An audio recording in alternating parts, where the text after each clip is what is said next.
అపోస్తల కార్యములు 15వ అధ్యాయము 16-17 వచనాలు. ఆ తరువాత నేను తిరిగి వచ్చేదను, మనుషులలో కడమ వారును నా నామము ఎవరికి పెట్టబడునో ఆ సమస్తమైన అన్యజనులను ప్రభువును వెతికినట్లు పడిపోయిన దావీదు గుడారమును తిరిగి కట్టెదను, దాని పాడైన వాటిని తిరిగి కట్టి దాన్ని నిలువ పెట్టేదనని ఆనాది కాలము నుండి ఈ సంగతులను తెలియపరిచిన ప్రభువు సెలవిచ్చుచున్నాడని వ్రాయబడి ఉన్నది. మా ప్రభువా మా దేవా, మీ కొందనాలు స్తోత్రాలు తెలియజేస్తున్నాను. ఉదయకాల సమయంలో మరొకసారి మీ సన్నిధిలో మేమందరము కూడుకుని ఉండి మిమ్మల్ని స్తుతించి మిమ్మల్ని కనపరచడానికి మీరు ఇచ్చిన ఈ గొప్ప భాగ్యాన్ని బట్టి మీ కొందనాలు స్తోత్రాలు. కొద్ది నిమిషాలు మేమందరము కలిసి మీ వాక్యాన్ని ధ్యానిస్తుండగా అయ్యా మమ్మల్ని మరుగుపరచండి. మీరే కనబడాలి, మీ మాట కనబడాలి, మీ ఉద్దేశాలు కనబడాలి.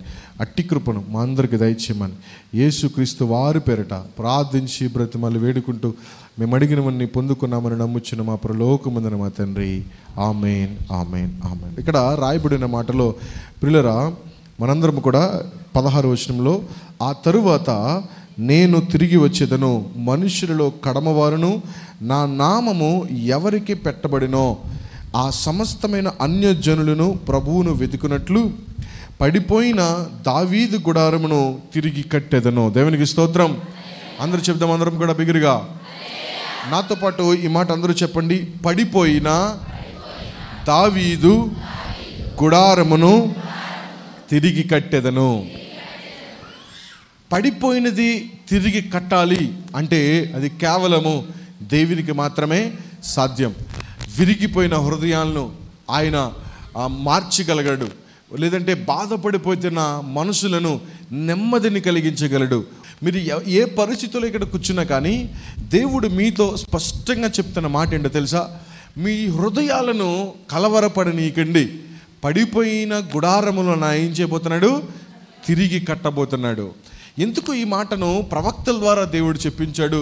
ఆ మాటను మరలా ఇక్కడ ఎందుకు జ్ఞాపకము చేస్తున్నారు అని ఆలోచన చేస్తే, దావీదు గారు దేవుని మందిరాన్ని కట్టడానికంటే ముందుగా, దావీదు గారు కట్టాలని ఆలోచన వచ్చేదానికంటే ముందుగా, అఫ్కోర్స్ దావీదు గారు దేవుని మందిరాన్ని కట్టలేదు అనుకోండి, తన కుమారుడైన సొలొమోను గారు, జ్ఞాని అయిన సొలొమోను గారు దేవుని మందిరాన్ని కట్టారు. అయితే అంతకు ముందు వరకు కూడా దేవుణ్ణి గుడారాల్లో ఆరాధన చేస్తూ ఉండేవారు. అంటే ఒక టెంట్లు వేసుకుని ఆ టెంట్లో దేవుణ్ణి ఆరాధన చేస్తూ మందసాన్ని అక్కడ పెట్టి దేవుణ్ణి ఆరాధన చేస్తూ ఉండేవారు. అయితే దావీదుకి ఒక ఆలోచన వచ్చింది. చాలా బలమైన యుద్ధాలు చేశాడు కదా, చాలా విపరీతమైన యుద్ధాలు చేశాడు కదా. దావీదు గారంట ఇలా కనబడితే శత్రువులకి భయం పుట్టుకొచ్చేదంట. ఒక్క చేత్తో కొన్ని వేల మందిని యుద్ధం చేస్తూ ఆ కత్తి సాముతో విపరీతమైన యుద్ధం చేసి కొన్ని బలమైన యుద్ధాలు జరిగించిన గొప్ప రాజు దావీదు గారు. అయితే దావీదు గారికి ఒక ఆలోచన వచ్చింది. నా ప్రభువు నన్ను ఇంతగా నిలబెట్టాడు కదా, నా ప్రభువు నన్ను అభిషేకించాడు కదా, నా తండ్రి నన్ను ఇంత స్థాయికి తీసుకొచ్చాడు కదా, గొర్రెలు కాసుకునేవాడిని నేను, నాకు ఏ చదువు లేదు, నాకు ఏ బలము లేదు, ఆఖరికి నా ఇంట్లో వాళ్ళు కూడా నన్ను పెద్దగా పట్టించుకోలేదు, అలాంటి వాడిని దేవుడు నన్ను ఒక గొప్ప స్థాయిలో పెట్టాడు, కాబట్టి నేను దేవునికి ఏదో ఒకటి చేయాలి అని ఒక ఆలోచన చేశాడంట. దేవుని మందిరాన్ని కట్టాలని ఆయన నిర్ణయం తీసుకున్నాడు. కట్టాలని నిర్ణయం తీసుకున్నప్పుడు మనము ఇప్పుడున్న పరిస్థితిలో ఒక మందిరాన్ని కట్టాలంటే సిమెంటు, ఐరన్, ఇసుక, కంకరు, ఇంకా ఇట్లాంటివన్నీ మనము ఆలోచన చేస్తాం. కానీ దావీదు గారు దేవుని మందిరాన్ని ఎలా కట్టాలనుకున్నాడంటే బంగారము, వెండి, ఇత్తడి, చిత్తిసారపం రాను, విలువైన వెలగల రాళ్ళు, ఇలాంటి అన్ని ప్రీసియస్ అంటే విలువైన ఆ వస్తువులతో, దాన్ని ఏమంటారు, విలువైన మెటీరియల్స్తో నా ప్రభు మందిరాన్ని కట్టాలి, నా దేవుని మందిరాన్ని కట్టాలి, ప్రజలందరూ కూడా ఆ మందిరంలోకి వచ్చి ఆరాధన చేయాలని అన్నీ సమకూర్చాడు. మొత్తం అంతా సమకూర్చేశాడు.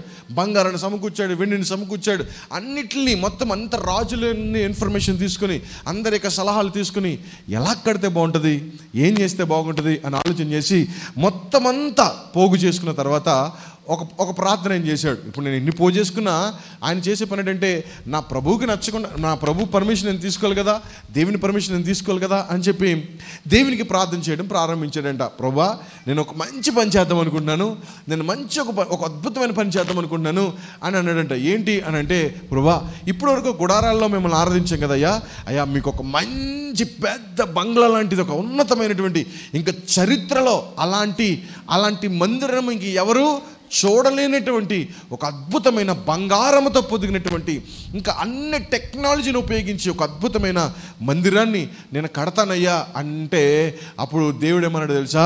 నువ్వు కట్టడానికి వీలు లేదు అన్నాడు. నువ్వు కట్టడానికి వీల్లేదు. ఎందుకు తెలుసా? నీ చేతులు రక్తాన్ని తాకాయి, ఎంతోమందిని నువ్వు సంహరించావు, కాబట్టి నీవు నా మందిరాన్ని కట్టడానికి వీల్లేదు అంటే, దావీదు గారు, లేదు ప్రభా, నేను మంచి పని చేస్తున్నాను, నేను నీ పని చేస్తున్నాను, నేను నీ మందిరాన్ని కట్టిస్తానన్నాను, అది మామూలుగా కాదు, ఎలాగా ఒక బలమైన కార్యం నేను చేస్తానన్నాను, నువ్వు నా దాన్ని వద్దన్నవేంటి ప్రభా, దాన్ని కాదన్నవేంటి ప్రభా అని తిరిగి రివర్స్ అవ్వలే. ప్రభా అవునా, సరే అని దేవుని చిత్తానికి ఆయన ఏం చేశాడంట? తలొగ్గాడంట. నేను ఒకటి అడుగుతున్నాను, ఈ మాట మనకి విన్నప్పుడు మీలో పెద్దగా చలనం లేదు, పెద్ద ఏమనిపించదు. మీలో చలనం ఎప్పుడు వస్తుందో తెలుసా? వాక్యం అయిపోయిన తర్వాత ఒక ప్రత్యేకమైన పాట పాడుకుందాం, లేదంటే వాక్యానికి ముందు ఒక ప్రత్యేకమైన పాట పాడుకుందాం అని, లేదంటే ఇప్పుడు ఒక ప్రత్యేకమైన పాటకి సమయము అని నేను చెప్పాను. ఎవరో ఒకరు వచ్చి బాబు నేను పాడతాను అని చెప్పి ఎవరో ఒకరు మైక్ తీసుకున్నారు. నేను అన్నాను, అమ్మ నువ్వు వద్దు పాడకు, ఆమెకి ఇవి మైకు, ఆమె పాడుతుంది అన్నాను అనుకో, బాధ కాదు పగట్టేస్తారు నా మీద.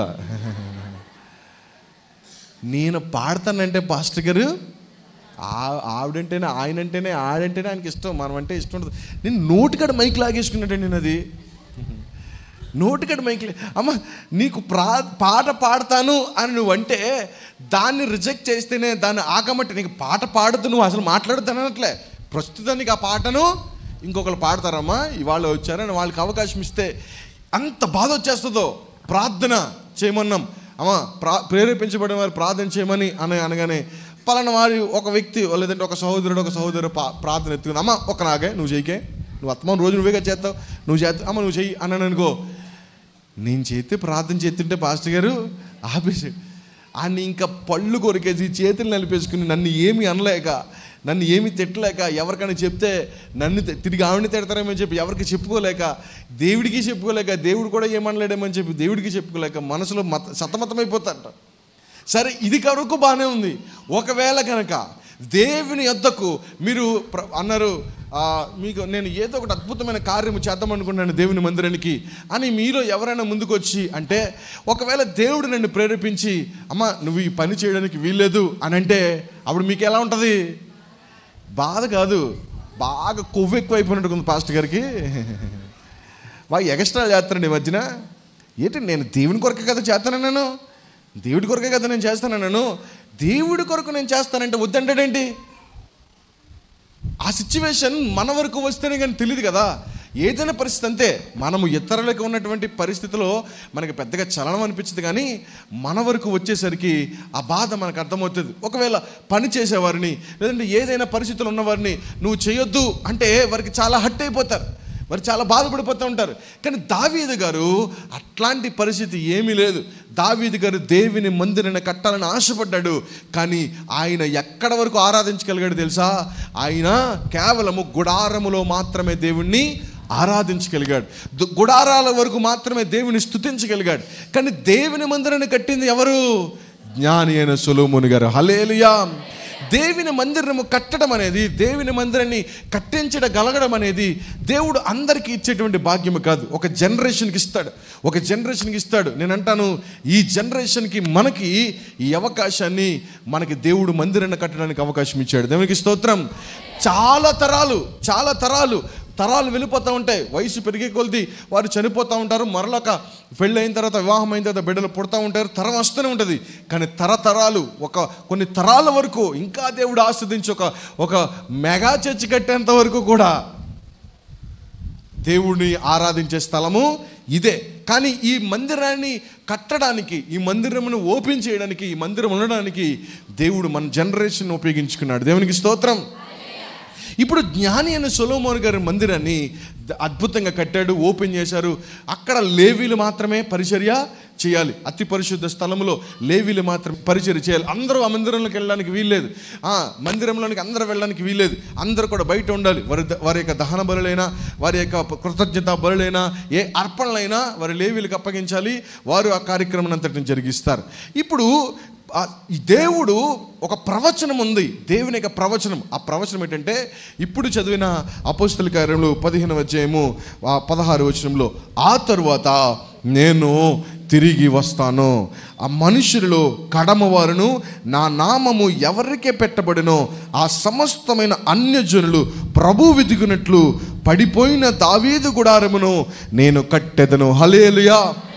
అంటే అర్థం ఏంటంటే, ఒకవేళ జ్ఞాని అయిన సొలొమోను గారు కట్టినటువంటి ఆ మందిరము, ఆ జ్ఞాని అయిన సొలొమోను గారు కట్టినటువంటి ఆ మందిరములో కేవలము ఆ ఇశ్రాయేలీయులు మాత్రమే, ఆ యూదులు మాత్రమే అక్కడికి వెళ్ళి ఆరాధన చేశారేమో. అఫ్కోర్స్ ఇప్పుడు ఆ మందిరం లేదు, అఫ్కోర్స్ ఇప్పుడు ఆ జ్ఞాని అయిన సొలొమోను కట్టిన మందిరము ప్రస్తుతానికి లేదు. ఆ తర్వాత అదే ప్లేస్లో మరొక ఆ మందిరాన్ని కట్టారు. కానీ ప్రస్తుతానికి 3వ మందిరం అక్కడ కట్టడానికి అనేక ప్రయత్నాలు జరుగుతూ ఉన్నాయి.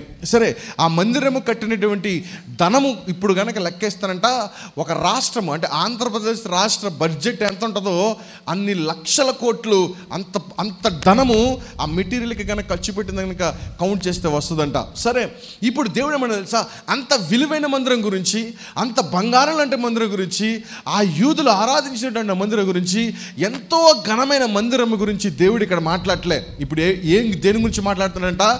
దావీదు గారి గుడారం గురించి మాట్లాడుతున్నాడంట. హల్లెలూయా. దావీదు గుడారం అంటే అర్థం ఏంటండి? ఆ గుడారం ఏమైపోయింది? పడిపోయింది. అభిషేకించబడిన దావీదు గారు ఆయన ఆరాధించిన గుడారపు ఆరాధన కూలిపోయింది. ఇప్పుడు అందరూ కూడా ఆ మందిరాన్ని బట్టే ఆరాధన చేస్తున్నారు. ఆ మందిరంలో కేవలము గనులు మాత్రమే వెళ్ళాలి, అగ్ర కులాల వాళ్ళు మాత్రమే వెళ్ళాలి, గొప్పవారు మాత్రమే వెళ్ళాలి, డబ్బున్న వారు మాత్రమే వెళ్ళాలి, లేదంటే దాన్ని ఏమంటారు, దహన బలులు ఇలాంటివి అర్పించేవారు మాత్రమే వెళ్ళాలి. గుండెల్లో బాధ ఉన్నా, మనసులో వేదన ఉన్నా, లేదంటే పట్టించుకోవారు లేకపోయినా, ఒంటరి జీవితం అనుభవిస్తున్నా, మనసులో ఉన్న బాధను కన్నీళ్లుగా మార్చి అక్కడికి వెళ్ళి ప్రార్థన చేసుకుందామంటే అవకాశము లేదు. కానీ దేవుడు ఒక వాగ్దానం ఇచ్చాడు ప్రపంచం అంతటికి. ఏంటో తెలుసా? ఏ దేశమైనా, ఏ భాష అయినా, ఏ కులమైనా, ఏ మతమైనా, ఏ ప్రాంతమైనా గుర్తుపెట్టుకోండి, పడిపోయిన దావీదు గుడారమును నేను తిరిగి మరలా కట్టబోతున్నాను. గట్టిగా చప్పట్లు కొడుతూ దేవుని నామమున పరుద్దాం. హల్లెలూయా. అంటే అర్థమేంటో తెలుసా? జ్ఞాని అయిన సొలొమోను గారు కట్టించిన మందిరములో కేవలము అక్కడున్న యూదులు, అక్కడున్న మనుషులు మాత్రమే ఆరాధించగలరేమో, కేవలము లేవీలు మాత్రమే మందిరం నుండి పరిచయం చేయగలరేమో. కానీ పడిపోయిన దావీదు మందిరం నేను కట్టినప్పుడు ఏం జరుగుతుందో తెలుసా? ప్రతి ఇంటిలో నా నామస్మరణ జరగబోతా ఉంది. హల్లెలూయా. నేనేమంటాను తెలుసా? ఆ దినాల్లో మందిరం కట్టబడనంత వరకు కూడా దేవుని ఎక్కడ ఆరాధించేవారని చెప్పాను? గుడారాల్లో ఆరాధించేవారు. గుడారాల పండుగ అంటారు చూడండి, గుడారాల్లో ఆరాధన చేస్తూ ఉండేవారు, గుడారాల్లో దేవుని స్తుతిస్తూ ఉండేవారు. ఇప్పుడు మీకు గుడారాలు ఉన్నాయా? లేవా? గుడారం అంటే మీ ఇల్లు. మీకు ఇల్లులు ఉన్నాయా? మీకు గుడారాలు ఉన్నాయా? ఇప్పుడు పడిపోయిన ప్రాకారాల కట్టబడిన అర్థమైంది తెలుసా? మీ ఇంటిలో దేవుని ఆరాధించడానికి, దేవునికి మొరపెట్టడానికి ఖచ్చితంగా ఒక ప్లేస్ ఉండాలి, ఒక గది ఉండాలి. ఒకవేళ గది లేకపోయినా, మాదంత పెద్ద బిల్డింగ్ కాదండి, చిన్న ఇల్లు, ఓకే, మీ ఇంటిలోనే ఒక ప్లేస్ మీరు ఏర్పాటు చేసుకోవాలి. ఆ ప్లేస్లో ఎవరికి ప్రార్థన చేయాలి తెలుసా? వెళ్ళి ఎవరి ఇంట్లో ఎంతమంది అంటే అంతమంది ఆ ప్లేస్లోకి వెళ్ళి, ఆ గదిలోనికి వెళ్ళి, ఆ స్థానంలోకి వెళ్ళి కొద్ది నిమిషాలు ప్రార్థన జరిగించడం ప్రారంభించాలి. దేవునికి స్తోత్రం. ఒకవేళ కనుక దావీదు గారి యొక్క గుడారము తిరిగి కట్టబడికి ఉండకపోతే అన్యజనులకు దేవుడికి ఆరాధించేటువంటి అవకాశము లేదు. ఈరోజు మనం అందరము కూడా క్రైస్తవులని చెప్పుకోవచ్చు, ఈరోజు మనమందరం కూడా మంచి భక్తులమని చెప్పుకోవచ్చు, ఈరోజు మనమందరం కూడా విశ్వాసులమని చెప్పుకోవచ్చు, సంఘస్థులని చెప్పుకోవచ్చు. కానీ బిఫోర్ దట్ మనందరం ఎవరో తెలుసా? ఎక్సెప్ట్ యూదులు తప్ప ప్రపంచంలో ఉన్న వారందరూ కూడా ఎవరు తెలుసా? అన్యులే. అందరూ అన్యులే. కానీ ఒక్క యూదులే దేవుని సంతతి, దేవుని గోత్రము. మరి ఇప్పుడు ఏం చేయండి? మనం ఎలాగ ఆరాధించగలుగుతున్నాము? మనం ఎలా స్తుతించగలుగుతున్నాము? మనము కూడా ఒక మందిరాన్ని కట్టుకున్నాం, మనము కూడా ఒక దైవజనుడి, మనకు కూడా ఒక దైవజనుడిని ఏర్పాటు చేశారు. మనము కూడా చక్కగా అన్ని ఉపకరణములు సంపాదించుకోగలుగుతున్నాం. మనము కూడా మన ఇంట్లో ప్రార్థన చేసుకుంటున్నాం. మనము కూడా మన ఇంటికి దైవజనులు పిలుస్తున్నాం. మనము కూడా మన ఇంటిలో ప్రార్థనలు జరిగిస్తున్నాం, కుటుంబ ప్రార్థనలు జరిగిస్తున్నాం. ఇవన్నీ జరగడానికి అర్థమేంటి తెలుసా? దేవుడు దావీదు గారిని అభిషేకించిన అభిషేకాన్ని దేవుడు విడిచిపెట్టలేదు. ఆ అభిషేకాన్ని దేవుడు మరలా తిరిగి కట్టాడు. దేవునికి స్తోత్రం. హల్లెలూయా. బాగానే చెప్పారు. కానీ దేవుడు అడుగుతున్న ప్రశ్న ఏంటి తెలుసా? నీ గుడారములో ఆ పడిపోయిన ప్రాకారము తిరిగి కట్టబడిందా? ఎంతసేపు? ఏంటిది? గట్టి తిప్పినట్టే ఉంటుంది. వంటకు ఒక గది, పడుకోవడానికి ఒక గది, ఇంకా గెస్ట్ రూములు చాలా ఉంటాయి. కానీ దేవునికి పాత్ర గ్రంథంలో ఎలా ఉండేదో తెలుసా? దైవజనులు మా ఇంటికి వస్తే ఆయన ఎక్కడ పెడితే అక్కడ ఉండనివ్వకుండా మా ప్రాంతానికి వస్తే ఆయన వచ్చినప్పుడు ఆయన కొరకు ఒక ప్రత్యేకమైన గదిని కట్టాలని డబ్బున్నవారు అలా చేసేవారు. పేదవారు వారి ఇంట్లోనే ఉంటే వారు ఉన్న దాంట్లోనే దైవజనుల్ని గౌరవిస్తూ ఉండేవారు. అంటే అర్థం ఏంటంటే వారు దేవునికి ఒక ప్రత్యేకమైన స్థానాన్ని వారి గృహంలో ఇచ్చేవారు. ఈరోజు దేవుడు అడుగుతున్నాడండి, ఇక్కడున్న మనందరం కూడా మన గృహంలో దేవునికి ఒక ప్రత్యేకమైన స్థానాన్ని ఇవ్వాలి. ఒకవేళ అవకాశం ఉంటే ఒక సెపరేట్ రూమ్గా పెట్టండి, అవకాశం ఉంటే ఒక సెపరేట్ ప్లేస్గా పెట్టండి. అక్కడికి వెళ్ళి ప్రశాంతంగా కొద్ది నిమిషాలు దేవునితో మాట్లాడండి. సైన్స్ ప్రకారము, కొంతమంది వైద్యులు చేసిన రీసెర్చ్ ప్రకారము, ఎవరైతే ప్రార్థనలో ఉంటూ దేవుని యందు విశ్వాసం ఉంచగలుగుతారో, దేవుని నమ్మకం ఉంచగలుగుతారో, గుర్తుపెట్టుకోండి, అలాంటి వారు వారికి ఉన్న అనారోగ్య పరిస్థితులు ఎక్కువగా తలెత్తకుండా, ఒకవేళ వచ్చినా కానీ దేవుడు మమ్మల్ని స్వస్థపరుస్తాడన్న విశ్వాసంతో ఎవరైతే ఉంటారో అలాంటి వారి యొక్క జీవితాన్నంట దేవుడు చాలా ఆరోగ్యకరంగా కాపాడడం వల్ల అలాగా ప్రార్థన చేస్తున్న వారందరి జీవితాలు ఆయుష్యులు పెరగడము, వారు ఆరోగ్యకరంగా ఉండడము, మంచి జీవితాన్ని జీవించడము చాలామంది వైద్యులు చూడడం చూశారంట. దేవునికి స్తోత్రం. మీ కుటుంబంలో ఇరుకులు, ఇబ్బందులు, కష్టాలు, నష్టాలు, వ్యాధులు, శోధనలు ఉండకూడదంటే ఏనుగు కనుక అది కట్టుకోవాల్సింది, కోతి బొమ్మ కాదు మనం పెట్టుకోవాల్సింది, లేదంటే గుమ్మడికాయ కాదు పెట్టుకోవాల్సింది. ఇంతకుముందు ఇల్లు కడితే ఒక కొబ్బరికాయ తెచ్చి, ఎండిపోయిన కొబ్బరికాయ తెచ్చి, ఆ ఎండిపోయిన కొబ్బరికాయ మీద మళ్ళీ ఆ నాలుగు ఏ కలర్లో ఉండాలి? ఎరుపే. మళ్ళీ కలర్ మార్చకూడదు. ఆ కలర్ పెట్టి దానికి 2 నిమ్మకాయలు కట్టి దానికి 2 ఎల్లుల్లిపాయలు కట్టరు కదా, అంటే తాలింపులో వేసేవన్నీ అక్కడ కట్టుకుని. అంటే అర్థం ఏంటంటే ఏ దెయ్యాలు, ఏ దురాత్మలు మా ఇంట్లోకి ఏం ఆపాలి? కొబ్బరికాయ ఆపాలి, ఎల్లుల్లిపాయలు ఆపాలి. ఎల్లుల్లిపాయలు వచ్చేద్దంటే మొత్తమను ఎండు మిరగాయలు ఆపాలి, ఈ గుమ్మడికాయలు ఆపాలి. ఇవి ఆపుతాయా? లేదంటే నీ ఇంటిలో ప్రాకారాన్ని కట్టినప్పుడు ఆ దేవుని శక్తి ఆపుతుందా? Praise the Lord. లోతు గారు తన బిడ్డల్ని, అయ్యా అయ్యా అయ్యా దయచేసి కావాలంటే నా బిడ్డలు ఉన్నారు తీసుకెళ్ళిపోండి, 3 కుమార్తెలను తీసుకెళ్ళిపోండి, కానీ ఆ 3 మనుషుల జోలికి మాత్రము రాకండి అని వాళ్ళని ఎంత బ్రతమాలుతుంటే దేవుడు తలుపులు లోపల నుంచి ఆ మూయిపించేసాడంట. దేవుడు ఎక్కడున్నాడంట? వారింటిలో, వారి ఇంటి లోపల ఉన్నాడు. ఎందుకు తెలుసా? దేవుని సన్నిధి వారి ఇంటి లోపల ఉన్నది. నేను అడుగుతున్నాను, మీ ఇంట్లో, నా ఇంట్లో, మనందరి ఇంటిలో పడిపోయిన ప్రాకారాలు తిరిగి కట్టాలి. పడిపోయినాయండి, ప్రార్థనా ప్రాకారాలు పడిపోయినాయి. ఎప్పుడో మన ఇంటిలో కలిసి ప్రార్థన చేయడం ఆగిపోయింది. కేవలం మనము కలిసి ప్రార్థనకు వస్తున్నాం అంటే ఒక స్టేజ్, ఫోన్లో గేమ్లు ఉంటాయి, లెవెల్ 1, లెవెల్ 2, లెవెల్ 3 గేమ్లాగా. అసలు ముందు ప్రార్థనకు వచ్చేవాళ్ళం కాదు, ప్రస్తుతానికి ప్రార్థనకు వస్తున్నాం. ఒక్కొక్కరు వచ్చేవారు ఇంతకుముందు. ఇప్పుడు దేవుని కృపను బట్టి కుటుంబాలుగా వస్తున్నారు మ్యాక్సిమం. ఇప్పుడు నెక్స్ట్ స్టేజ్ ఏంటో తెలుసా? ఆ కుటుంబాలుగా వచ్చిన వారే కుటుంబాలుగా దేవుని సన్నిధిలో మీ ఇంటిలోనే కుటుంబాలుగా ప్రార్థన చేయాలి. ఆమేన్. అది 3rd స్టేజ్. భర్త, భార్య, బిడ్డలు కూర్చుని కొద్ది నిమిషాలు ప్రార్థనలో దేవుని సన్నిధిలో మీ ఇంటిలోనే. ప్రాకారం అది పడిపోయింది, ఆ ప్రాకారం ఎప్పుడో కూలిపోయింది. ఇప్పుడు దేవుడు ఏమన్నా తెలుసా? ప్రతి అన్య జనుల యొద్ద, ప్రతి దేశంలో, ప్రతి ప్రాంతంలో ఆ కూలిపోయిన ప్రాకారమును నేను కట్టబోతున్నాను. దేవునికి స్తోత్రం. ఇక్కడ కూర్చున్న వారి జీవితాల్లో చాలామంది కుటుంబాల్లో ఆ ప్రాకారాలు దేవుడు ఆల్రెడీ కట్టించాడు. ఆయన అభిషేకం అంటే దేవుడు దావీదు గారిని అభిషేకించిన విధానము చూస్తే, దేవుడు అభిషేకిస్తే ఇంకా దాన్ని ఆపగలిగిన వాడు ఇంకెవరు లేరు, దాన్ని సరి చేయగలిగిన వారు ఇంకెవరు లేరు, దాన్ని ఈ బ్రేక్ చేయగలిగిన వారు ఇంకెవరు లేరు. కేవలము దేవుడు తరతరాలైన యుగాలైన ప్రతి ఒక్కరి జీవితంలో దేవుడు గొప్ప కార్యం చేయబోతా ఉన్నాడు. ఇప్పుడు దేవుడు ఎందుకు కట్టాలండి ప్రాకారాల్ని? మనము కూడా సంవత్సరంకి ఒకసారి, ఏదంటే 2 సంవత్సరాలకు ఒకసారి ఎక్కడో చోటుకి వెళ్ళిపోయి మనకు నచ్చినట్టుగా మనం భక్తి మనం కూడా చేసేయచ్చుగా. మనం ఎక్కడికి వెళ్ళాను, ప్రార్థనకి రమ్మంటాను, విశ్వాసంతో ఉండమంటాను, ఇక్కడే ఉండమంటాను. మనకు కూడా మంచిగా ఇవన్నీ కాదు, కానీ మనం కూడా ఒక విధమైన కార్యక్రమం చేసి పెట్టచ్చు కదా. లేదు, అవేమీ చేయట్లేదు. దేవుడు ఎందుకు ప్రాకారము, గుడారము, మీ ఇల్లే దేవునికి ఒక ప్రార్థన ఆలయముగా మార్చబడాలి, మీరందరూ కలిసి నా మందిరానికి రావాలి.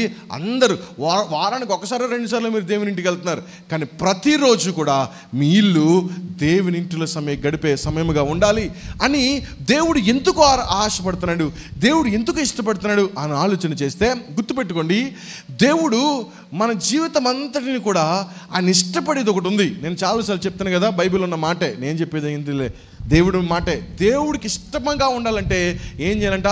విశ్వాసము లేకుండా ఎవరు ఆయనకి ఇష్టలుగా ఉండడము అసలు ఎవరు ఉండలేరు. ఆయనకి ఇష్టలుగా ఉండాలంటే మనలో ఏముండాలి చెప్పాలన్నా, ఏముండాలి? చాలాసార్లు నేను మాట్లాడుతుంటాను ఈ మాట, ఎందుకు తెలుసు, ఇదే ప్రాముఖ్యమైనది. చాలా విశ్వాసము చాలా ప్రాముఖ్యమైనది. అయితే మీకు ఒక మాట నేను ఇంతకు ముందు కూడా చెప్పాను, సమాధానం అనే వాక్యం చెప్పినప్పుడు ఒక మాట చెప్పాను. యేసుక్రీస్తు ప్రభువారు శిష్యులు ఒక దోణిలో ఉన్నారు. ఆ దోణిలో ఉన్నప్పుడు ఏం జరిగింది? ఒక తుఫాను వచ్చింది, భయంకరమైన గాలి వాన వచ్చింది. ఆ సమయంలో వాడ ఏమైపోబోతా ఉంది? మునిగిపోబోతా ఉంది. ఆ సమయంలో యేసుక్రీస్తు ప్రభు ఏం చేస్తున్నారు? తలవాల్చుకుని నిద్రపోతున్నారండి. ఒకసారి చూద్దాంలేండి. మార్కు సువార్త 4వ అధ్యాయం 37వ వచనం నుంచి చదువుదాం. ఆ దినమే సాయంకాలం అయినప్పుడు ఆయన 37 నుంచి చదవండి. అప్పుడు పెద్ద తుఫాను రేగి ఆయన ఉన్న దోణి మీద అలలు కొట్టినందున, జాగ్రత్తగా చూడండి, అప్పుడు పెద్ద తుఫాను రేగి ఆయన ఉన్న దోణి మీద అలలు కొట్టినందున దోణి నిండిపోయింది. దోణి ఏమైపోయిందంట? నిండిపోయిందంటే వేడితో నిండిపోయింది, నీళ్లతో నిండిపోయింది. తర్వాత ఆయన దోణి అమరమున తలగడ మీద తలవాల్చుకుని నిద్రించుచుండెను. చాలు, దేవునికి స్తోత్రం. మీకు ఆ మాట అర్థం అవ్వాలి. ఇప్పుడు యేసుక్రీస్తు ప్రభువు ఎక్కడున్నారు చెప్పండి, తిరిగి చెప్పాలి. ఎక్కడున్నారు? వెరీ గుడ్, దోణిలో ఉన్నారు. ఇప్పుడు దోణి మీదకి ఏం ముంచుకొచ్చింది? అలలు ముంచుకొచ్చాయి, తుఫాను వస్తుంది.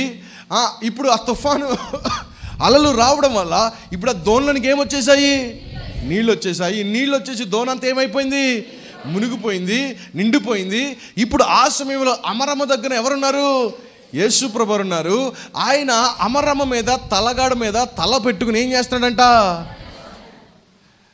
వేసవకాలం వచ్చింది అనుకోండి, వేసవకాలం తెలుసమ్మా? వేసవకాలం ఇదన్నా తెలుసా?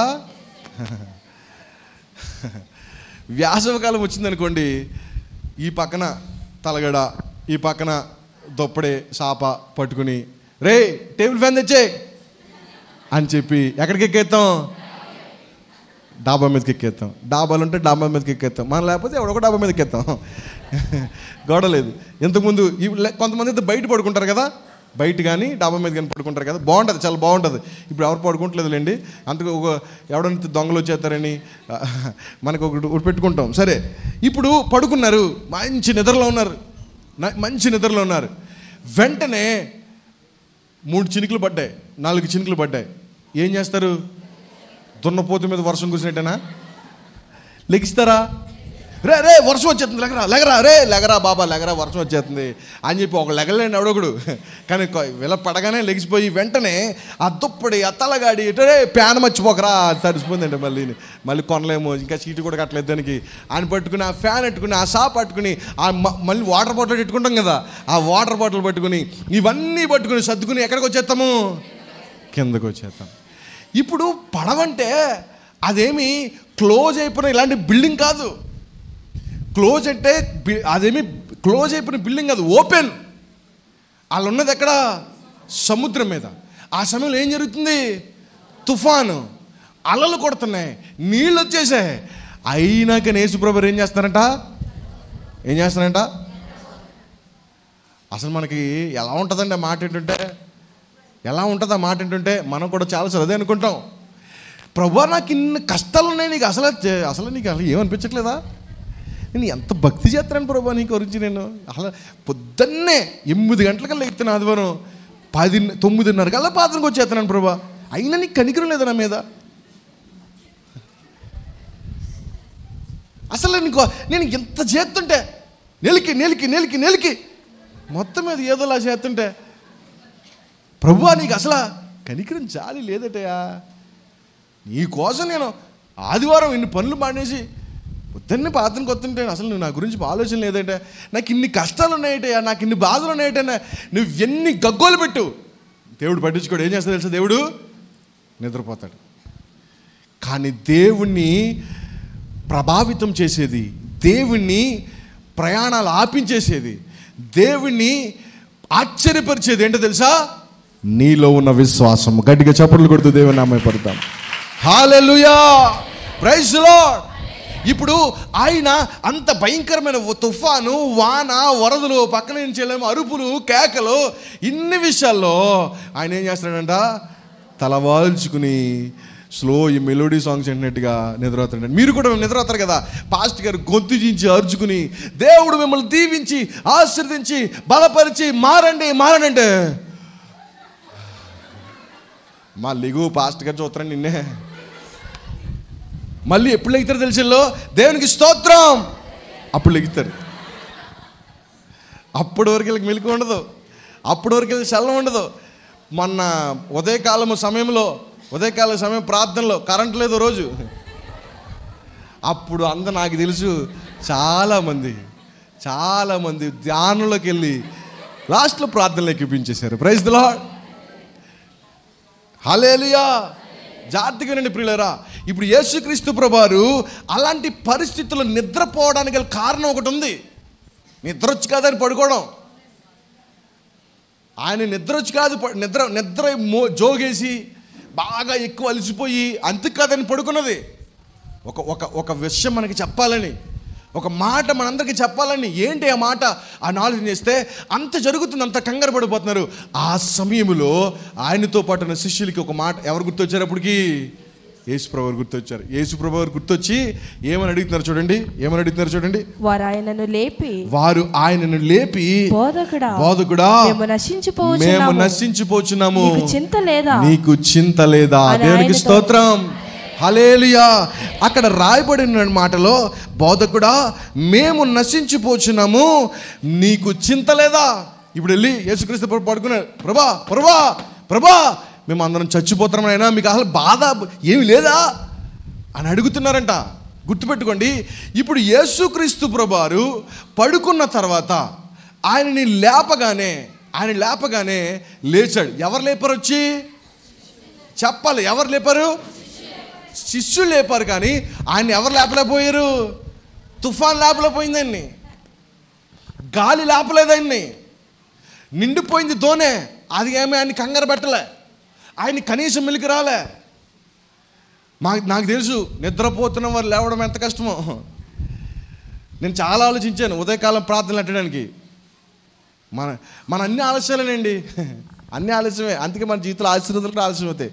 ఉదయం లేవడం ఆలస్యం, మళ్ళా ఎక్కడైనా ఉద్యోగాలకు వెళ్ళడం ఆలస్యం, ప్రార్థనకి రావడం ఆలస్యం, ప్రార్థనకి చేయడం ఆలస్యం, అన్ని జీవితాలు ఆలస్యం. కానీ దేవుడి ఆశీర్వాదాలు మాత్రం ప్రార్థన నూనె రాయగానే మొత్తం హీల్ అయిపోవాలి.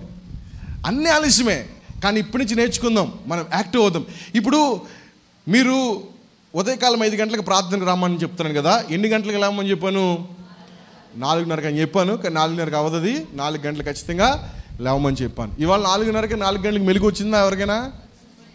వస్తుంది. 40 రోజులు అయిన తర్వాత ఇంక డైలీ 4 గంటలకు మెలుగు వచ్చేది, డైలీ వస్తుంది. లేదు బలవంతంగా పడుకుని నేను ఎవడేం చేయలేడు. ఇంకా నువ్వు ఎందుకు వస్తా, నేను చూస్తాను, నేను పడుకుంటానంటే నేను ఎవడేం చేస్తాడు, ఎవడేం చేయలేడు. మెలుగు వస్తుంది. ఆ మెలుగు వచ్చినప్పుడు నువ్వు ప్రార్థన చేస్తే సమయం సద్వినియోగపరచబడుతుంది. లేదంటే అజ్ఞానం వల్లే ఇప్పుడు మీకు ఈ ప్రారంభ దినాల్లో ఆ 4 అయిన తర్వాత అలారం కొట్టినా, మీ అమ్మ లేపినా, మీ నాన్న లేపినా, నువ్వు చెప్పే మాట ఏంటో తెలుసా? ముందు లైట్ అయ్యి ఫ్యాన్ కట్టే ఒక్క 2 నిమిషాలు పడుకుని లేచిపోతాను, ఒక్కొక్క 5 నిమిషాలు పడుకుంటాను. బైబిల్ ఉంటుందా, మాట ఉండదా? ఒక 5 నిమిషాలు పడుకుంటాను, ఇంకొంచెం సేపు పడుకుంటాను, ఇంకొంచెం సేపు పడుకుంటాను అని ఎవరంటారంట? సోమరి అంటారంట. ఇప్పుడు యేసుక్రీస్తు ప్రభువారిని తుఫాన్ లేపలేదు, వర్షం మీద పడుతున్నా లేపలేదు, అలలు వచ్చి కొట్టినా ఆయన లేపలేదు. అది కడితే మళ్ళీ మోగేద్ది. ఫోన్ అనుకో, కట్టెత్తే పోతుంది. అలారం అలా కాదు, కట్ చేస్తే మళ్ళీ 5 నిమిషాలు మళ్ళీ లేపుతుంది, మళ్ళీ 5 నిమిషాలు మళ్ళీ లేపుతుంది. స్విచ్ ఆఫ్ అయిపోయినా లేచిపోతుంది అది. అది మోగి మోగి మోగి మోగి మోగి అది అలసిపోవాలి తప్ప మనం మాత్రం లేవం. కానీ యేసుక్రీస్తు ప్రభువారు అలారం కాదని లేపింది. యేసుక్రీస్తు ప్రభువాన్ని తుఫాను కాదు లేపింది. యేసుక్రీస్తు ప్రభువాన్ని వర్షం కాదు లేపింది. ఆ గలిబిలి కాదని లేపింది. ఆ శ్రమలు కాదని లేపింది. ఆ కంగారు కాదని లేపింది. అక్కడున్న శిష్యులు ఆయనను వచ్చి తడితే, లేవమని అడిగితే అప్పుడు లేచాడు ఆయన. దేవునికి స్తోత్రం. అంటే అర్థం ఏంటి తెలుసా? ఎప్పుడైనా కానీ గుర్తుపెట్టుకోండి, మీరు దేవుణ్ణి అడగవలసిన విషయాలు ఎప్పుడైనా సరే, మీ బాధలు కష్టాలను బట్టి దేవుడు రియాక్ట్ అవ్వడు. మీకు భయంకరమైన వ్యాధి ఉందా, మీకు చాలా శ్రమలు శోధనలు నడుస్తున్నాయా, నీకున్న శ్రమలు బట్టి, నీకున్న శోధనలు బట్టి దేవుడు అస్సలు రియాక్ట్ అవ్వడు. కానీ దేవుని రియాక్ట్ చేసేది ఏంటో తెలుసా? నీలో ఉన్న విశ్వాసము, భక్తి. దేవునికి స్తోత్రం. ఇప్పుడు ఈ శిష్యులు వచ్చి ఏమని అడుగుతున్నారు తెలుసా? ఏమని అడుగుతున్నారమ్మా అని చాలా అడిగాడు చదవమని అర్థం. వారు ఆయనను లేపి బోధకుడా మేము నశించిపోవచ్చున్నాము నీకు చింత లేదా అన్నారు. దేవునికి స్తోత్రం. అక్కడ పైన ఆయన ఎక్కడ పడుకున్నాడని ఉంది? వాడ అమరమున పడుకున్నాడని ఉంది అని రాయబడి ఉంది కదా. అమరము అంటే అర్థం ఏంటంటే వాడ యొక్క బేస్ అనమాట, ఒక సైడ్ అది. ఇప్పుడు ఒకవేళ ఇలాంటి పరిస్థితి వచ్చి తుఫాను గట్ట వచ్చి మునిగిపోతే ముందు ఎటు సైడ్ మునిగిపోతుంది అంటే ఈ అమరం అనే స్థానం ఉంది కదా, ముందు అది మునిగిపోతుంది. ముందు ఆ స్థానం మునిగిపోతుంది, ఆ తర్వాత మిగతాది మునిగిపోతుంది. ఇప్పుడు యేసుక్రీస్తు పడుకోవడం ఎక్కడ పడుకున్నాడు? అమరంతో. ఇప్పుడు వీళ్ళ ప్రార్థన ఏం చేస్తున్నారు?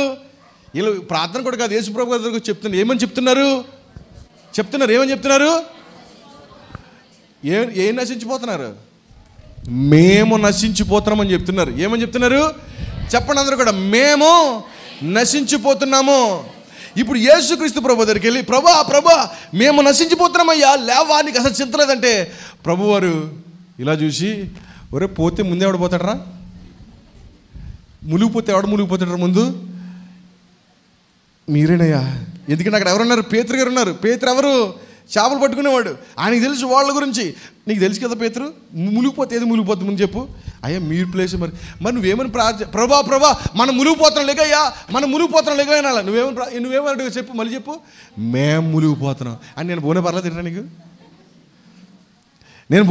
నీకు అని దేవుడు ఏమైనా అడిగాడా? దేవుడి ఉద్దేశం ఏంటో తెలుసా? దేవుడు వాళ్ళ ప్రార్థనలాగా చూడండి. దేవుడి గురించి బాధ లేదు, దేవుడు మునిగిపోతున్న భయం లేదు, దేవుడు ఇప్పుడు రక్షిస్తారన్న విశ్వాసం ఎలాగో లేదనుకోండి, విశ్వాసం ఎలాగో లేదు.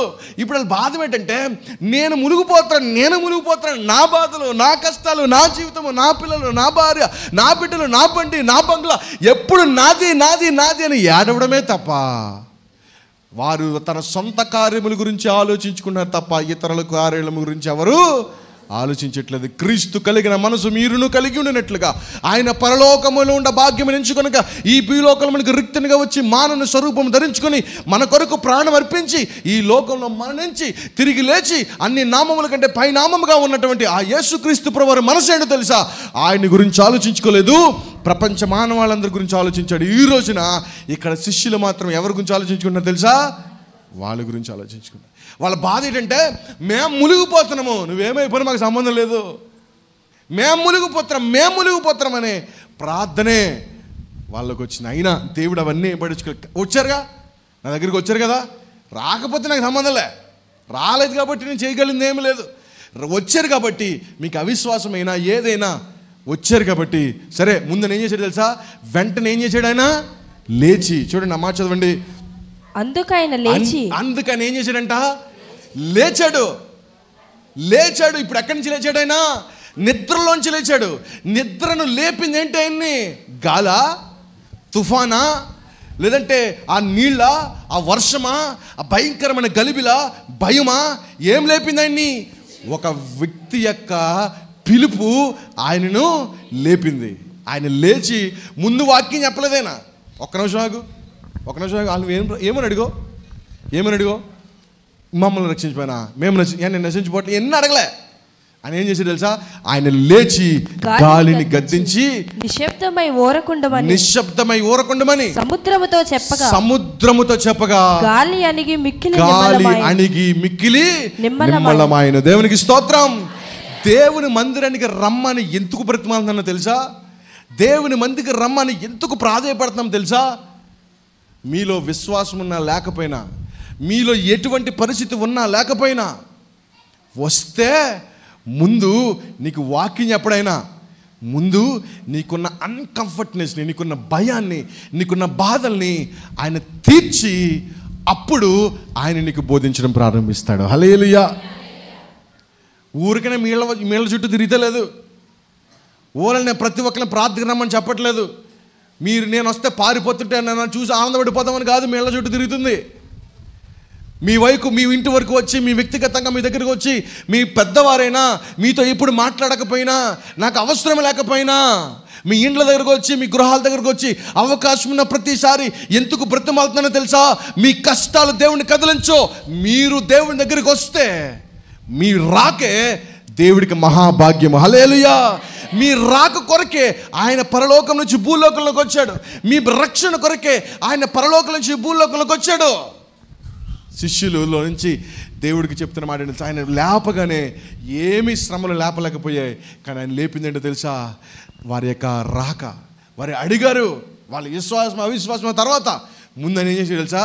గాలిని గద్దించాడు, సముద్రం నిమ్మలం చేశాడు. వెంటనే అట్మాస్ఫియర్ అంతా చాలా కామ్ అయిపోయింది. ఆయనకి తెలుసు, ఆయనకి అన్ని పరిస్థితులు తెలుసు, అందుకే నిమ్మలంగా పడుకుని ఉన్నాడు. ఈరోజు నేను అడుగుతున్నాను, 12 సంవత్సరాల నుంచి రక్తస్రావం కలిగిన ఆ సహోదరి, ఆమె రోగము యేసుక్రీస్తు ప్రభువును ఆపిందా? ఆమెకి ఎన్ని సంవత్సరాల నుంచి ఉంది వాయిదది? 12 సంవత్సరాల నుంచి ఉంది. ఆ 12 సంవత్సరాల లోపల ఆమె అనేకమైన మందులు వాడింది, అనేకమైన వైద్యుల దగ్గరికి వెళ్ళింది, అనేకమైన తాయితులు కట్టించుకుంది, అనేక మంది పరిస్థితులకు వెళ్ళిపోయింది. కానీ ఏ రోజున దేవుడి గురించి తెలుసుకోలేదు. కానీ తెలుసుకుంది. ఏం చేసిందో తెలుసా? వెంటనే విశ్వాసముతో ఎవరికి కనబడకుండా వెళ్ళి ఆ వస్త్రపు చెంగును ముట్టుకుంది. వస్త్రపు చెంగుని ముట్టుకున్న సహోదరి యేసుక్రీస్తు వారు అప్పుడు ఎక్కడికి వెళ్తున్నారని చెప్పాను నేను. ఒక చిన్నది చనిపోయే స్థితిలో ఉంటే ఆమెను కాపాడడానికి ఆయన బయలుదేరుతూ ఉంటే ఆయన కంగారుగా వెళ్తున్న ప్రయాణాన్ని కూడా ఏం చేసింది? ఏం ఆపింది? 12 సంవత్సరాల నుంచి రోగంతో బాధపడుతున్న రోగం కాదని ఆపింది, ఆమెలో ఉన్న విశ్వాసం ఆయన ఆపింది. దేవునికి స్తోత్రం.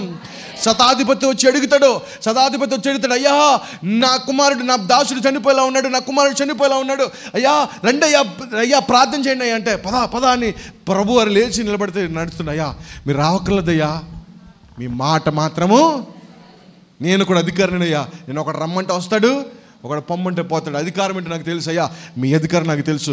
మీరు ప్రాణం ఉండమంటుంటుంది, పొమ్మంటే పోతుంది, రోగం ఉండమంటుంటుంది, పొమ్మంటే పోతుంది, మీరు జస్ట్ మాట ఇవ్వండి చాలయ్యా. ఏసే ఆశ్చర్యపడంట. ఇలాంటి విశ్వాసము ఇక్కడ ఎవరిలో కూడా నేను చూడలేకపోయాని చెప్పి, నీ విశ్వాసం ప్రకారంగా ఇదిగో ఇప్పుడే నీ కుమారుడు బ్రతికొంటాడని చోట వీని తిరిగి వెళ్తుంటే దాసుడు వెనక్కి వచ్చి, ఏ సమయంలో యేసుక్రీస్తు ప్రభు నీ కుమారుడు రక్షింపబడతాడు, బ్రతుకుతాడని చెప్పాడో అదే 1 గంట సమయంలో ఆ బిడ్డ తిరిగి బ్రతకడం మనం చూస్తూ ఉంటాం. దేవునికి స్తోత్రం. ఇప్పుడు దేవుని కదిలించింది శతాధిపతి అధికారాన్న, దేవుని కదిలించింది శతాధిపతి యొక్క గొప్పతనన్నా, దేవుని కదిలించింది శతాధిపతి యొక్క గొప్పతనన్నా కాదు, శతాధిపతి యొక్క విశ్వాసం. యేసుక్రీస్తు ప్రభు ఒక ఇంట్లో ఉండి ఇలాగే ప్రకటిస్తూ ఉంటే ఇలాగే జనమంతా వచ్చేసారంట. అందరూ వచ్చేసి లోపలికి రావడానికి సమయం లేదు. అప్పుడు ఏం చేసేది తెలుసా? ఆ పక్షవాయువు కలిగిన వ్యక్తి మంచం మీద పడుకోబెట్టి వారికి స్నేహితులు అందరూ కలిసి ఆ పెంకులన్నీ తీసేసి ఆ పై నుంచి అలాగా దించుతూ ఉన్నారంట. అప్పుడు దేవుడు వారిలో చూసిందంటే తెలుసా? వారి విశ్వాసం. వారి విశ్వాసం. గుడ్డివారు, అయ్యా దావీదు కుమారుడా మమ్మల్ని రక్షించయ్యా అని బ్రతిమాలుతూ ఉంటే యేసు ప్రభువారు వారి కళ్ళు తెరవడానికి ప్రాముఖ్యంగా చెప్పిన మాట తెలుసా? మీ విశ్వాస ప్రకారము మీ కళ్ళు తెరవబడునని చెప్పగానే వెంటనే వారి కళ్ళు తెరవబడ్డాయి. ఇప్పుడు యేసు ప్రభువారు స్వస్థపరచడానికి ప్రాముఖ్యమైన కారణం ఏమైందో తెలుసా? వారి పేదరికము, వారి గుడ్డితనము కాదు, వారిలో ఉన్న విశ్వాసం. హల్లెలూయా. ఈరోజు దేవుడు అడుగుతున్నాడు, నీ జీవితంలో కూడా చాలా తుఫాన్ లాంటి జీవిత పరిస్థితులు కనబడతాయి. నీ జీవితంలో కూడా చాలా ప్రమాదకరమైన పరిస్థితులు కనబడతాయి. నువ్వు అనుకునే ప్రార్థన ఎలా ఉంటుందో తెలుసా? ప్రభువా నాకు ఇన్ని కష్టాలు వస్తున్నాయి, నీకు కనికరం లేదా? ఒకవేళ ఇప్పుడు కష్టం లేకపోవచ్చు, రానున్న దినాల్లో రావచ్చు. మానవుని జీవితం అన్ని కష్టాలే కదా. ఇది ఇక్కడ చాలామంది కష్టాలతో ఇబ్బంది పడుతున్నారు. అది ఏదో అందరికీ ఉంటాయి కష్టాలు. ఇప్పుడు మార్చి ఫిబ్రవరి వచ్చిందంటే విద్యార్థులు ఉన్న కష్టాలు మామూలు కష్టాలు కాదు. పబ్లిక్ ఎగ్జామ్లు, ఆ ఓఎంఆర్ సీట్ చూసేటప్పటికి కంగారులో 2 సెట్ నెంబర్తో 3 బబ్బులు చేసేస్తారు వాళ్ళు. పాస్ అవుతానా లేదా, పాస్ అవుతానా లేదా, ఎవడని చూపిస్తే బాగుండు, బిట్లు చెప్తే బాగుండు. ఎన్ని ప్రార్థనలో ప్రార్థించిన పెన్ ఇవ్వాలి వాళ్ళకి, ప్రార్థించిన అట్ట ఇవ్వాలి, ప్రార్థించిన క్వశ్చన్ పేపర్ కూడా ఇచ్చేస్తే గొడవలు వెళ్ళిపోద్ది చూసి రాహేత్తరంగా. ఇన్ని జిమిక్లు, ఇన్ని మ్యాజిక్లు ఎందుకు అనుకున్నారు వాళ్ళు? దేవుని విశ్వాసం ఉండదు. ఎందుకంటే దేవుని విశ్వాసం, మేము చదవకపోయిన దేవుడు మమ్మల్ని ఏం చేయాలా? మేము ప్రార్థనకి వెళ్తాంగా, పాటలు పాడుతాంగా. నువ్వు ఎన్ని చేసినా నువ్వు చేయాల్సిన కష్టం నువ్వు చేయాలి. అందరికీ కష్టాలు ఉంటాయండి. ఇక్కడ చాలామంది కష్టాలతో బాధపడతారంటే, అమ్మ కష్టాలు లేని వాళ్ళు ఎవరైనా ఉన్నారా? అందరికీ ఉంటాయి. కాదన్నా అవునన్నా ఆర్థికంగానో మానసికంగానో శారీరకంగానో ఏదో ఒక ఇబ్బంది ఉంటుంది. కానీ దేవుడు ఏమన్నా తెలుసా? నీ కష్టాలు కాదు దేవుడికి చూపించాల్సింది. ప్రభా ఇదిగో చూడయ్యా, ఎంత నొప్పి వచ్చేస్తుంది అయినా, ప్రభా చూడు, ప్రభా చూడు, ఇదిగో ఆ దుర్మార్గుడు నేను ఎలా తిడతాడు చూసావయ్యా ప్రభా, ఇటు చెయ్యో కాళ్ళు తీసేనైనా, ప్రభా మా ఆవిడ నేను ఏగనెత్తలేదు ప్రభా అని నువ్వు దేవుడి దగ్గరికి వచ్చి మీ ఆవిడ గురించి ఇదిగా చెప్పాల్సింది. నువ్వు కనపరచాల్సింది నీ బాధలు కష్టాలు కాదు. నువ్వు కనపరచాల్సింది ఏంటో తెలుసా? ప్రభా ఈ స్థితిని ఖచ్చితంగా నువ్వు విడుదల కలిగిస్తాను, నాకు విశ్వాసం ఉందయ్యా, నువ్వు కృపామయుడివయ్యా, నువ్వు దయామయుడివయ్యా, నా జీవితాన్ని ఖచ్చితంగా నువ్వు బాగుపరుస్తావు. ఇప్పుడు నేను నా స్థితి ప్రస్తుతానికి కొద్దిలో ఉండొచ్చు నాయన, కానీ నాకు విశ్వాసం ఉంది, తుదకు మహాభివృద్ధిగా నాకు కలిగింపచేస్తావు అయ్యా. నన్ను ఇప్పుడు అందరూ చులకనగా చూడొచ్చయ్యా, వేళన చేయొచ్చయ్యా, కానీ నాకు విశ్వాసం ఉందయ్యా, మీరు నన్ను ఒంటరిగా విడిచిపెట్టరని. అయ్యా నాకు ఒక విశ్వాసం ఉందయ్యా, నేను చనిపోతే నీ దగ్గరికి వస్తానని నాకు ఒక విశ్వాసం ఉంది ప్రభా, నేను నిన్ను నమ్ముతున్నాను ప్రభా అని దేవుని మీద విశ్వాసం ఉంచితే ఆయన పరలోకములో ఉన్న దేవాది దేవుడిని కదిలించిన వారమైపోతాం. దేవునికి స్తోత్రం. గంటలు ప్రార్థన చేసి నీలో విశ్వాసం లేకపోతే ఏంటి? అందుకే ఇప్పుడు యేసుప్రభు వారు వచ్చిన వరకు వెయిట్ చేశాడు. మీకు ఎన్ని కష్టాలున్నా ఎన్ని బాధలున్నా మీరు రావాల్సింది దేవుని దగ్గరికి, అంతే తప్ప పాస్టర్ గారిని పిలిపించుకుని ప్రార్థన చేసి అద్భుతాలు జరిగిపోతాయి అనుకోకండి. ఈ మధ్య నీతోటి దేవుడి దగ్గరికి రావడానికి రాదు. పాస్టర్ గారిని ఎక్కడ పంపించుకుంటారు? ఇళ్ళకి పిలిపించుకుంటారు. ఇళ్ళకి పిలిపించుకుని ఒక 10వ పరక ఇచ్చి వాళ్ళతో ప్రార్థన చేంజ్ చేసుకుంటారు. అయిపోయింది, ఇంక దేవుడు మనం స్వస్థపరిచేది గొప్ప ఆశీర్వాదం. No, that is not the Bible. వాక్యం ఏంటి తెలుసా? మీ కష్టాలు, మీ ఇరుకులు, మీ ఇబ్బందులను దేవుడు ఖచ్చితంగా తీర్చడానికి, నీ హృదయము ఆయనకు అర్పించడానికి నువ్వు ఆయన మందిరానికి రావాలి, ఆయన యొద్దకు రావాలి. అది నీ ఇంట్లోనైనా సరే నువ్వు మోకరించాలి. దేవుని సందులోకైనా నువ్వు రావాలి. మీ ఇంట్లో మీ భార్యని ప్రార్థన చేసుకోమని, మీ బిడ్డలు ప్రార్థన చేసుకోవరా అని చెప్పి మీ బిడ్డల్ని నీ భార్యని పంపించేసి నువ్వు చక్కగా పేకాటల దగ్గర, గోళిక్కల ఆటల దగ్గర, అష్టాసమ్మాల దగ్గర, వీధుల్లోనూ, ఆ యొక్క సెంటర్లోనూ, ఆ కిరాణా కొట్ల దగ్గర, ఆ బ్రాందీ షాపుల దగ్గర, ఆ సిగరెట్ల కొట్ల దగ్గర, లేదంటే ఆ గూటి పిళ్ళ దగ్గర, ఆ నానా చెత్తంత దగ్గర నీ జీవితాన్ని పాడు చేసుకుంటూ జీవిస్తూ ఉంటే తుఫాన్లు గాలులు విసిరినప్పుడు దేవుడు పడుకునే ఉంటాడని గుర్తుపెట్టుకో. అందుకే మిమ్మల్ని బ్రతిమాలుతుంది. ఇప్పుడు వచ్చిన తర్వాత ఆయన ఎవరికేం వాక్యం చెప్పలే. ఏం చేశాడు? వెంటనే వారికున్న శోధన తొలగించాడు, వారికున్నటువంటి భయాన్ని తొలగించాడు. తొలగించిన తర్వాత ఆయన చెప్పిన మాట ఏంటో తెలుసా? చూడండి చివరిగా, అప్పుడు ఆయన మీరెందుకు భయపడుచున్నారు? మీరింకను నమ్మికలై ఉన్నారా? మీరింకను నమ్మలేకయున్నారా అని వారితో చెప్పిన. దేవునికి స్తోత్రం. ఇప్పుడు చెప్పాడైనా. ఎప్పుడు చెప్పాడు? వారికున్న భయాన్ని, వారికున్న శోధనని, వారికున్న శ్రమని తొలగించి, ఎందుకు తెలుసా? వారు దేవుని దగ్గరికి వచ్చారు కాబట్టి వారికున్న బాధను తొలగించి ఇప్పుడు చెప్తున్నాడు. ఎందుకు భయపడుతున్నారు నాన్న? మీరు ఎందుకు భయపడుతున్నారు?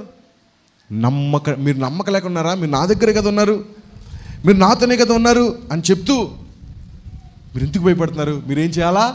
నమ్మకం మాత్రం. ఇప్పుడు ఎప్పుడైనా సరే మీకు ఎప్పుడైనా సరే బాధ వచ్చిందనుకోండి, మీకు ఎప్పుడైనా వ్యాధి వచ్చిందనుకోండి, మీకు ఎప్పుడైనా కష్టం వచ్చిందనుకోండి, దేవుని దగ్గరికి వచ్చి చెప్పాల్సింది మీ బాధల కంటే, కనపరచాల్సింది మీ కష్టాల కంటే, అడగండి మీకు ఇవ్వబడును, వెతకండి మీకు దొరుకును, తట్టుడి మీకు తీయండి అంటే అడగమన్నాడా అన్న పాపం మొదలెట్టుకుని పొద్దుల నుంచి సాయంకాలం దాకా అడిగి ఒక విశ్వాసం ఉండదు, ఒక భక్తి ఉండదు, ఒక ఆత్మీయత ఉండదు, ఒక పాపాన్ని విడిచిపెట్టడం ఉండదు, సరైన జీవితం ఉండదు, ఆ చెత్త సినిమాలు సీరియళ్ళు వ్యర్థమైన అలవాట్లు విడిచిపెట్టడం ఉండదు, తల్లిదండ్రులకు లోబడి ఉండడం ఉండదు, ఉదయకాలమే ప్రార్థనకు వచ్చి కూర్చుందామని ఉండదు, దేవుని సన్నిధిలో మోకరించి ప్రార్థనలు అనుభవిద్దామని ఉండదు, సిద్ధపాటు కొడుకులు ఉందాం, ప్రభు బలలో పాలు పంపులు పొందుదాం, నా ప్రభు రక్తంలో కడగబడదామని ఏమీ ఉండవు. కానీ దేవుడు మాత్రం మనకి అద్భుతాలు ఆశ్చర్యాలు జరిగించారు. బోధించే వరకు కూడా అలాగే బోధిస్తున్నాం లేండి. మీరు ఎలాగొన్నా పర్లే, వాళ్ళకి ఏం కావాలి, నాకు బండి కావాలండి, ఇదిగో దేవుడిని ఖచ్చితంగా బండి ఇవ్వబోతున్నాడు. నాకు పిల్లలు కావాలండి, దేవుడిని ఖచ్చితంగా పిల్లలు ఇవ్వబోతున్నారు. ఇదిగో పెళ్లి చేసుకుందాం అనుకుంటున్నాను, ఈ సంబంధం బాగుందా, అన్ని బాగున్నాయా, జోందా, దేవుడు ఖచ్చితంగా చూపించేశాడు ఈ సంబంధం మీకే, దేవుడు నీకు ఉద్యోగం ఇస్తాడా, నువ్వు ఏది చేసి నీకు ఇచ్చి నీదా ఉద్యోగం. ఎందుకండి ఇలాంటివి జిమ్మిక్లు మ్యాజిక్లు? దేవుని దగ్గరికి రండి. దేవునికి మీరు కనబడాల్సింది ఏంటో తెలుసా? మీ విశ్వాసం.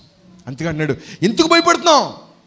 దేవుడు అదే అడుగుతున్నాడు. ఇక్కడ ఆ శిష్యులు అడుగుతున్న ప్రశ్న కాదు ఇది, ఇక్కడ అడుగుతున్న మిమ్మల్ని కూడా దేవుడు అడుగుతున్నాడు, నువ్వు ఎందుకు భయపడుతున్నావు? అక్కడ కూర్చొని దేవుని అంగీకరిస్తూ, దేవుని దగ్గరికి వస్తూ, దేవుని మాటలు వింటూ ఎందుకు భయపడుతున్నావు నీ భవిష్యత్తు గురించి? ఎందుకు బాధపడుతున్నావు నీ భవిష్యత్తు గురించి? ఎందుకు కంగారు పడిపోతున్నావు? విశ్వాసం ఉంచు దేవుని యందు. నువ్వు చేయాల్సిన కష్టం నువ్వు చేయి, నువ్వు చేయాల్సిన పని నువ్వు చేయి, నువ్వు చేయాల్సిన జ్ఞానం నువ్వు ఉపయోగించు, నీ పడవలసిన కష్టం నువ్వు పడు. కానీ విశ్వాసం ఎవరి మీద ఉంచు? దేవుని మీద ఉంచు. ఒకవేళ ప్రపంచమంతా నేను ఇప్పుడు తక్కువ చేసి చూడొచ్చు, నీ కష్టాన్ని, నీ బలాన్ని, నీకున్న స్తోమతని అందరూ చులకనగా చూడొచ్చు, కానీ నీ విశ్వాసం బలంగా ఉంటే పరలోకం నుంచి దిగి వచ్చి నీ గురించి ఘనమైన కార్యములు చేసి ఎక్కలేని కొండలను ఎక్కించబోతున్నాడు. హల్లెలూయా. మనలో ఎట్లాంటి విశ్వాసం ఉందండి? మనం ఎట్లా ఉంటుందో తెలుసా? బాధ వచ్చినా, భయం వచ్చినా, కన్నీరు, బాధలు, కంగారు పడిపోతున్నాం. కోర్స్ కష్టాలు, బాధలు ఉన్నప్పుడు బాధ ఉంటుంది, వ్యాధి ఉంటుంది, దేవుడు కూడా దాన్ని ఏమీ తప్పనట్లేదు. కానీ భయం ఉన్నప్పుడు, కంగారు ఉన్నప్పుడు తుఫాన్ వస్తుంది, అలలు వస్తాయి, దోణి నీళ్ళతో నిండబడిపోతుంది. మునిగిపోతున్నామేమో, చనిపోబోతున్నామేమో, నా జీవితం అయిపోయిందేమో, ఇంకా నా జీవితం క్లోజ్ ఏమో, నా భవిష్యత్తు ఇంకా అగమ్య గోచరమేమో, అంధకారమేమో అని బాధపడిపోతూ ఉండొచ్చు. కానీ దేవుడు ఒకటే మాట చెప్తున్నాడు, విశ్వాసం ఉంచు, నమ్మకం ఉంచు. ఇప్పుడు ఎంతెందుకు చెప్పుకొచ్చింది తెలుసా? పడిపోయిన ప్రాకారాలకును ఇప్పుడు ఈ విశ్వాసానికి సంబంధం ఏంటి, లింక్ ఏంటి అని ఆలోచన చేస్తే ఇప్పుడు దేవుడు ఏమన్నాడంటే, ఒకసారి మాట చదవండి అపోస్తల కార్యముల నుంచి, మనుషులలో కడమవారును నా నామము ఎవరికి పెట్టబడునో ఆ సమస్తమైన అన్యజనులు ప్రభువును వెతుకున్నట్లు. చెప్పండి ఏంటది? ప్రభువును వెతికినట్లు. అందరూ పాటు నాతో పాటు మాట చెప్పాలి. ప్రభువును వెతికినట్లు పడిపోయిన దావీదు గుడారములను తిరిగి కట్టాను. ఇప్పుడు ఎవరైతే, ఏ కుటుంబంలో అయితే, ఏ కుటుంబ సభ్యుడైతే, ఏ యజమానుడైతే, ఏ యజమానురాలైతే, ఏ బిడ్డలైతే అందరూ కలిసి మీ కుటుంబ ప్రార్థనతో పాటు అందరూ కలిసి ఆదివారము, శుక్రవారము ప్రతి కూడికల్లో దేవుని మందిరంలో పాలు పంపులు పొందుతూ నడిపించబడతారో వారిలో దేవుడు ఏం చేశాడు తెలుసా? ఈ పడిపోయిన ప్రాకారాన్ని, పాడైపోయిన ఈ ప్రాకారాన్ని ఎన్నో సంవత్సరాల కింద, ఎన్నో దినాల కింద మనం లేపబడవలసిన ఈ ప్రాకారాన్ని దేవుడు మరలా తిరిగి కట్టి నీలో ఇప్పుడు దేవుడు ఏర్పాటు చేసే విషయం ఏంటో తెలుసా? దేవుణ్ణి వెతకడం నువ్వు ప్రారంభం చేస్తావు. హల్లెలూయా. నీ కష్టాలు, నీ బాధలు ఇవన్నీ కాదు, ఇదిగో నా బిడ్డలు, మగపిల్లలు, ఆడపిల్లలు, ఉద్యోగాలు, వ్యాపారం ఇవన్నీ పక్కన పెట్టి, ప్రభువా నీ యందు విశ్వాసం ఉంచుతున్నానయ్యా, నా గురించి నాకంటే నీకే బాగా తెలుసు, నేనేం చదవాలో, నేను ఏ ఉద్యోగం చేయాలో, నేను ఏ వ్యాపారం చేయాలో, నేను ఎవరిని వివాహం చేసుకోవాలో, నేను ఎవరితో ఉండాలో, నేను ఏ ప్రాంతంలో ఉండాలో, నేను ఏ నిర్ణయం తీసుకోవాలి, నాకంటే నీకే బాగా తెలుసయ్యా. నాకు నీ మీద పూర్తి నమ్మకం ఉందయ్యా. నాకు తెలివితేటలు లేకపోవచ్చు, నాకు ధనం లేకపోవచ్చు, నాకు ఏమీ లేకపోవచ్చు, కానీ నాకు నువ్వు ఉన్నావయ్యా. నాకు నీ మీద బలమైన నా విశ్వాసం ఉంది ప్రభువా. నేను నీ విశ్వాసాన్ని కాపాడుకోవడానికి నాకు శక్తిని వెయ్యా అని నీకు ప్రార్థన చేయించడానికి, నిన్ను విశ్వాసం నడిపించడానికి ఈ పడిపోయిన ప్రాకారాలను దేవుడు మరలా తిరిగి కట్టి మనకు ఒక మందిరాన్ని ఇచ్చి, నీకు ఒక గృహాన్ని ఇచ్చి ప్రతి చోట ప్రార్థనలు దేవుడు చేసుకోమని చెప్తున్నాడు. దేవునికి స్తోత్రం. ప్రతి కుటుంబంలో కుటుంబ ప్రార్థన కలగాలి. ప్రతి ఇంటిలో ఎవరి ఇంటిలో వారు ప్రార్థన చేసుకోవాలి, ఎవరి ఇంటిలో వారు దేవుణ్ణి స్తుతించాలి. అంతే తప్ప మనము దేవుని విడిచిపెట్టి దేవునికి దూరంగా బ్రతికి దేవునికి నీ తుఫాన్లు, నీ వరదలు, నీ యొక్క విషయాలన్నీ చెప్పేసి దూరంగా ఉండి, అదిగో దేవుడు తెలుసు కదా నా గురించి మొత్తం అన్నీ నువ్వు వదిలిపెట్టేసావనుకో, దేవుడు చక్కగా నిద్రపోతాడు.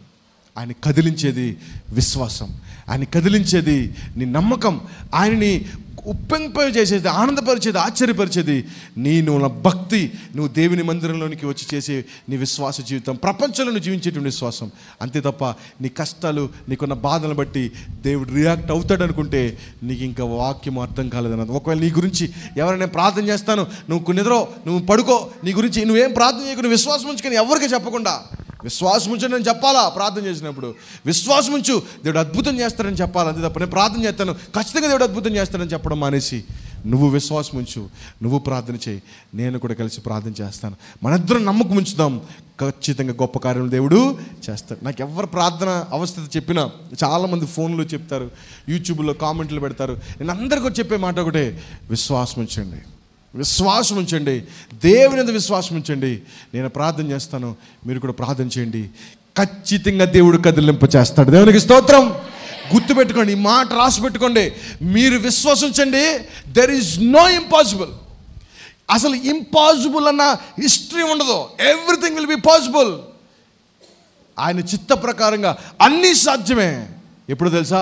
ఆ అభిషేకించబడిన దావీదు గుడారంలో మరలా తిరిగి మన గృహాల్లో, మన యొక్క జీవితాల్లో కట్టబడాలి. మనం అందరము కలిసి దేవుని మందిరానికి రావాలి. మన పితరులు, మన తండ్రులు, మన తాతలు, మన ముత్తాతలు, మన చిన్నాళ్ళు, మన పెద్దనాళ్ళు, మన అత్తలు, మన మామూలు, మన బిడ్డలు, మన తమ్ముళ్ళు, మన బావమర్తులు, మన సంతతులంతటి కూడా దేవుని మందిరం నిలబడి ఆయన ఆరాధించి, ఆయన ఉన్నత ఉద్దేశాలతో నమ్మకం ఉంచి, విశ్వాసం ఉంచి, ప్రభువా మేము మీ కొరకే బ్రతుకుతున్నామయ్యా, మా కష్టాలను బట్టి మేము మీ దగ్గరికి రావట్లేదు, మా బాధలను బట్టి నీ దగ్గరికి రావట్లేదు, మీరున్నారని విశ్వాసంతో నీ మందిరానికి వస్తున్నారయ్యా. చావైనా బ్రతుకైనా, ఈ జీవిత విధానమైన, కష్టమైన, నష్టమైన, ఎట్లాంటి విధమైన బాధాకరమైన పరిస్థితి అయినా, నాన్నవారు నాకు లేకపోయినా, ఒంటరి జీవితమైనా, నీ మీద మాత్రం నమ్మకాన్ని కోల్పోనయ్యా, నీ మీద విశ్వాసాన్ని మాత్రం కోల్పోనయ్యా, నీ మందిరాన్ని విడిచిపెట్టినయ్యా. ఎవరు గౌరవించినా ఇవ్వకపోయినా, ఎవరు అవకాశం ఇచ్చినా ఇవ్వకపోయినా, ఎవరు ఎన్ని మాటలన్నా తిట్టినా నేను విడిచిపెట్టినయ్యా, నీతోనే ఉంటానైనా, నీతోనే బ్రతుకుతాను ప్రభా అని ఎవరైతే ఆయనతో ఒంటి కట్టబడడానికి ఇష్టపడతారో,